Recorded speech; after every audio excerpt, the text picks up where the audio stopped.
back to my channel. I'm Nia. I'm an artist from Costa Rica and I'm in university. This is my second semester of this year, 2025. I'm specializing in painting, so this is one of the paintings that I worked on this semester. Actually, one of my first this semester.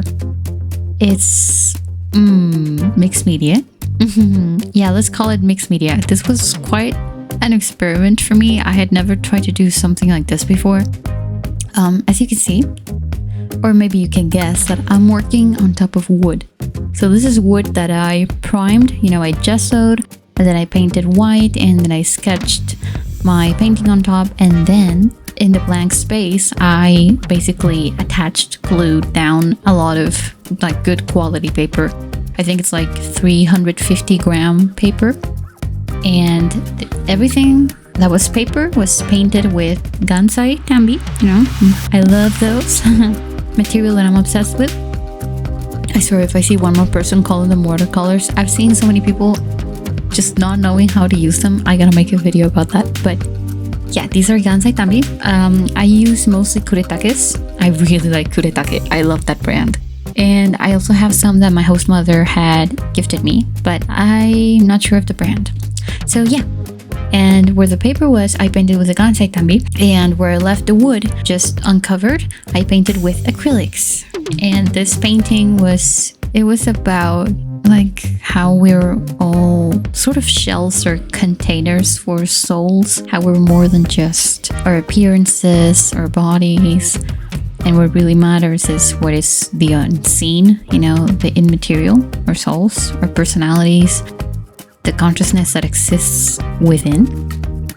And this semester I worked, actually recently I've been working a lot, at least for my original paintings, with like rainbow colors and very highly saturated palettes. So this is like a sneak peek of what I've been doing, like personally.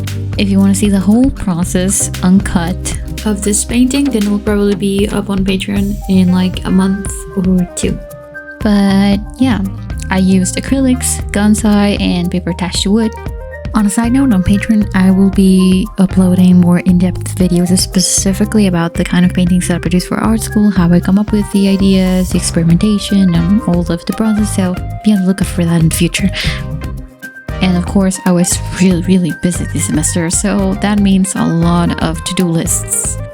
And I was making to-do lists like it was a life or death matter, because I was really struggling to keep up with everything and organize my time. So to-do lists really kind of saved my life a little bit. I didn't really follow them down to the letter, but I did my best. I was also preparing for the Halloween fair while I was doing all my assignments. So I realized at some point that I had to organize my inventory, because I've been making stuff for a couple of years now, and many things have sold, so many other things I haven't sold yet, and that means that I had a very mixed inventory in my stash, and I had not organized anything. Like, I had not made a spreadsheet or any kind of document where I could keep track of what I had, the materials, the prices, and everything. And so it was time to get to organizing. It was kind of a mess, but I had a lot of things. You can see here, these are some of the rings that I've made out of porcelain clay. I've made really cool ones like this one. I love this one. This is one of the coolest that I've made.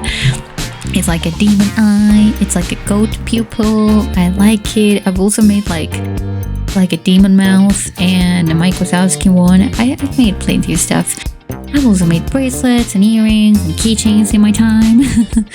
I like making stuff, I don't just paint or draw or occasionally, sculpt. I do a lot of stuff with beads. I like doing beadwork, and a lot of my work with jewelry, I do it with porcelain clay, which has been awesome. I freaking love it. Like these little ice cream cones. I love these ice cream cones. These are made from porcelain clay. Actually, most of the things I think I've made for jewelry are made of porcelain clay, because it's easy to sculpt with, easy to paint, and it looks really good once you get the hang of it. I've actually tried to record my process with the porcelain clay, but I keep struggling with the camera angle.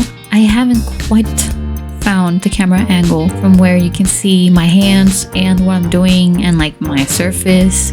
Still trying to like find the perfect place for my camera.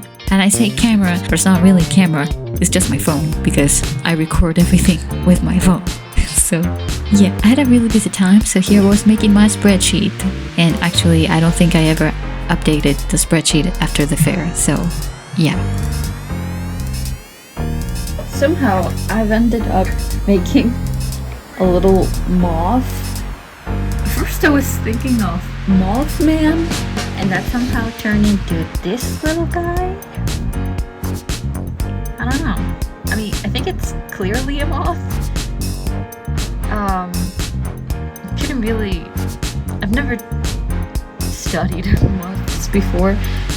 I'm not really sure what their anatomy looks like. I looked up some photos, of course, but I'm not certain I got it right. And I still gotta glue down the wings. So we're gonna do that. Okay, I know the pizzas don't look that good right now, but the secret to the food is the painting, really. I mean, the actual sculpting is only like maybe 30% of the work, and the real magic happens when you paint it. So I know they don't look like much right now. Trust me, they're gonna look great eventually. Just not right now.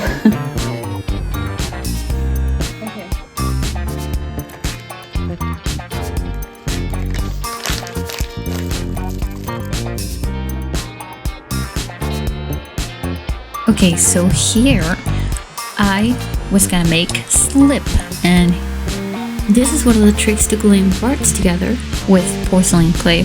Porcelain clay, there are like two ways that you can glue the parts together. Water-based glue, like basically any PVA glue that is water-based. You know, any glue will do as long as it's water-based. Or slip, and here what I'm making is slip. You can also mix it with a little bit of that glue, but slip is basically just some of the clay watered down with a lot of water, so it becomes like this mush, and you can use that mush to really glue and secure parts together. And that's what I'm doing right here, because the moth was a pretty big figurine. This was actually like my first time doing something, I think, like this complex. Nah. Complex in the sense of how many parts it had. I mean, the moth had 6 legs, 3 body parts, including the head and the antenna. So I had to make sure that everything was very well attached and would not fall off or break at the slightest touch. So I do confess that I added a lot of slip, and in the process I also discovered that I could use the slip to texturize the figure. So I kind of took advantage of that and just tried to emulate a sort of furry texture, because, you know, moths, they feel kind of soft. They have some kind of like fuzz on their bodies. So I tried to do sort of that with the slip. It was actually a really good idea because it ended up looking really nice, and the slip really does work very well. And this part was nerve-wracking. It was not easy to hold the moth in between 2 fingers while trying to attach the wings. I did not want to ruin the slip that I had already applied to texturize the body, and I also had to be careful to hold it correctly so that I did not dislodge the wings from the initial position that I got them in. I had to stack the wings, you know, the top ones on top of the bottom ones, and make it look sort of symmetrical. Like the moth was not quite flying, but it did not have the wings folded. But I think it looks nice. Like it works. And this is what my stand looked like this year at the Halloween fair. I think it looks way better than last year, I think. Or at least it definitely looks like it has more things. I think there were more things on my stand than last year. You can see all my jewelry and little charm stuff done, some bead stuff, porcelain clay, you know, things I've made from like shrink plastic, all my stickers. I love the Oscar stickers, and Oscar is the goldfish, and he's my favorite thing ever. I love him. He's like my little mascot. And some of the posters from fan art I've done. The JVIC one is still like my pride and joy, my single pride and joy, and a lot of earrings that I've made. There you go. So yeah.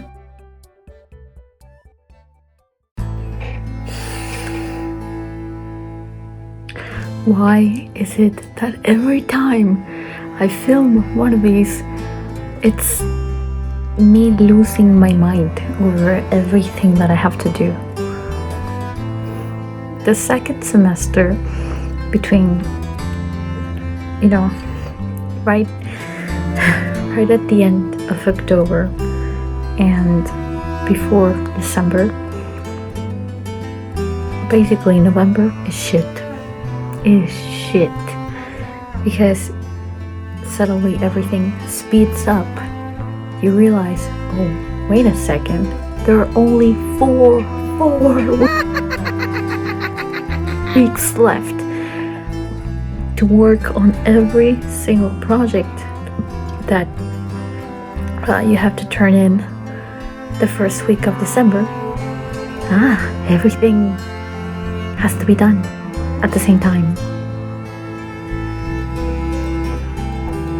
And I'm losing my shit over the amount of work that I have to do in the next 3 weeks, pretty much.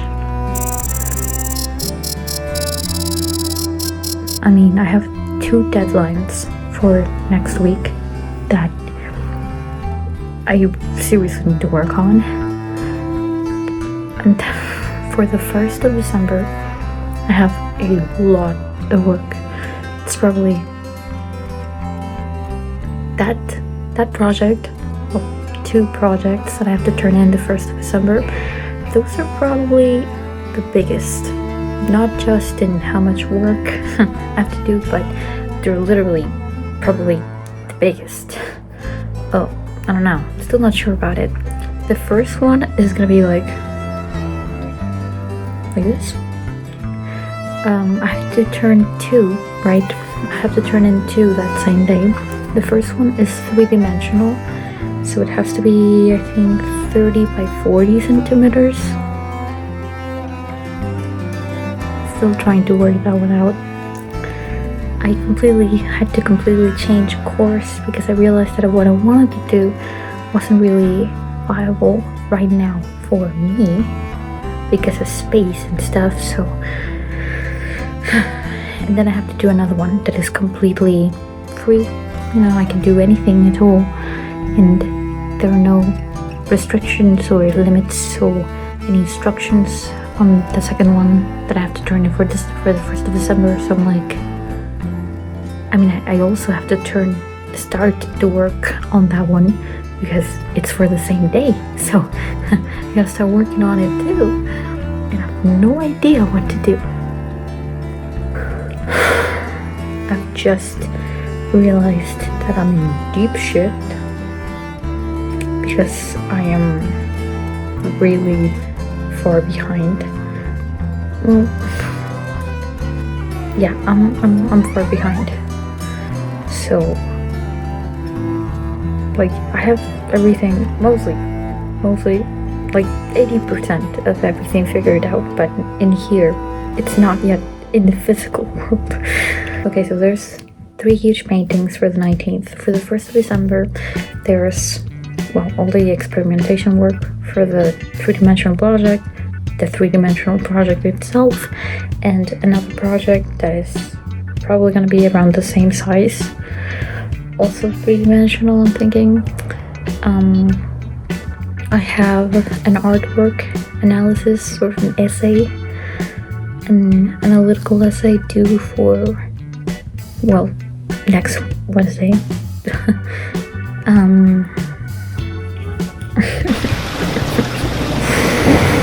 There's also a portrait due for next Wednesday, but I should be able to get that done pretty quickly tomorrow. If I get up early, I can get it done in like 5 hours, because I'm not gonna do it in paint, I'm gonna do it with charcoal, and I'm pretty fast with that, so I'm hoping it will be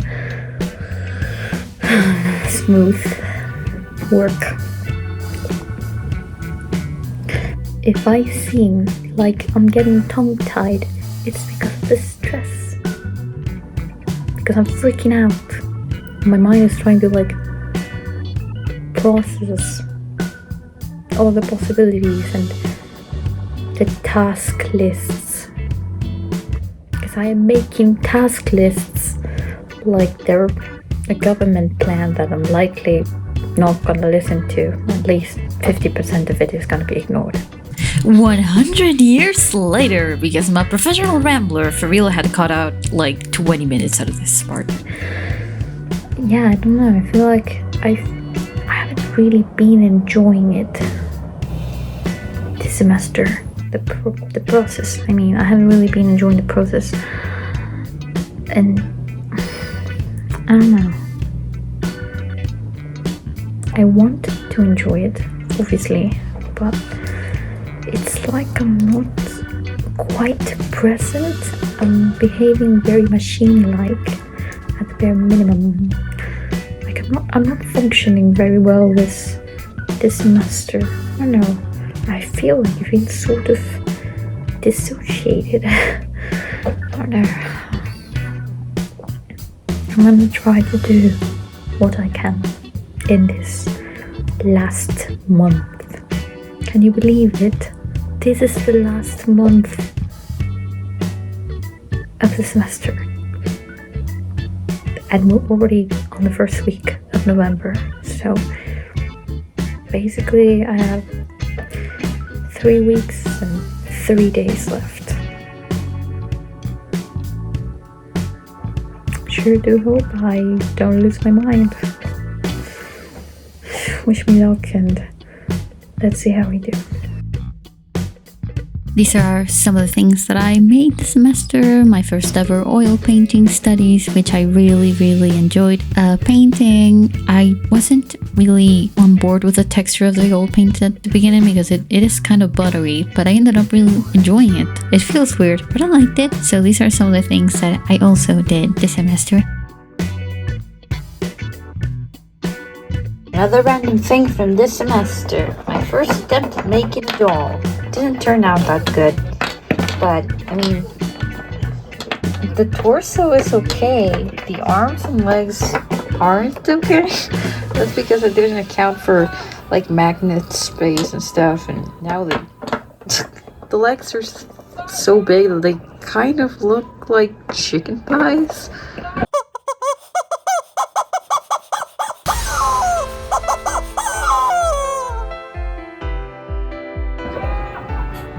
There's oil on the desk. There's a lot of paint everywhere. Oh my god.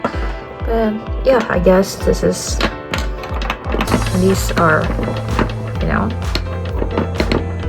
not exactly joints, but magnets, I guess, work to attach and detach parts. Only the head is actually articulated, but I didn't even close it, so. And torso, I think it's decent for a first attempt. Everything else, not really. But yeah, I guess I'm gonna destroy it and fish out the magnets, and yeah, I guess it's not worth keeping. But I do not want to throw away the magnets, so I'll break it so I can fish out the magnets. I had a very long and busy semester, as you've imagined.